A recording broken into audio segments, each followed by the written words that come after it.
Benches کی اختیارات کا کیس مقرر نہ ہونے پر سپریم کورٹ نے ایڈیشنل رجسٹرار کو شو کاز نوٹس جاری کر دیا۔ جسٹس منصور علی شاہ نے ریمارکس دیے کہ انہیں اس حوالے سے کچھ نہیں بتایا گیا۔ جسٹس عائشہ ملک نے کہا کہ پورے عدالتی کیریئر میں کبھی ایسا نہیں ہوا کہ کوئی مقدمہ ایسے غائب ہو گیا ہو۔ جسٹس عقیل عباسی نے ریمارکس دیے کہ چیف جسٹس سمیت کسی کے پاس مقدمہ ٹرانسفر کرنے کا اختیار نہیں۔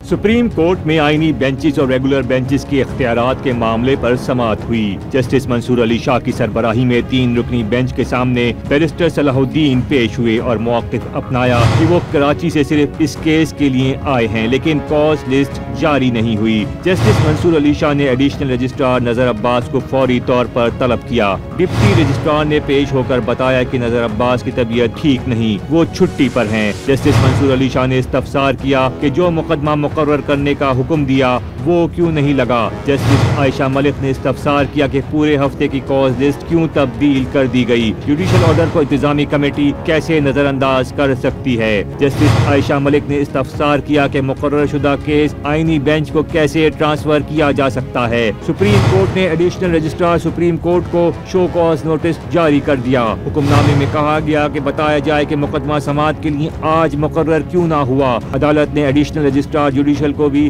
ذاتی حیثیت میں طلب کر لیا۔ کیس کی سماعت کل تک کے لیے ملتوی کر دی گئی۔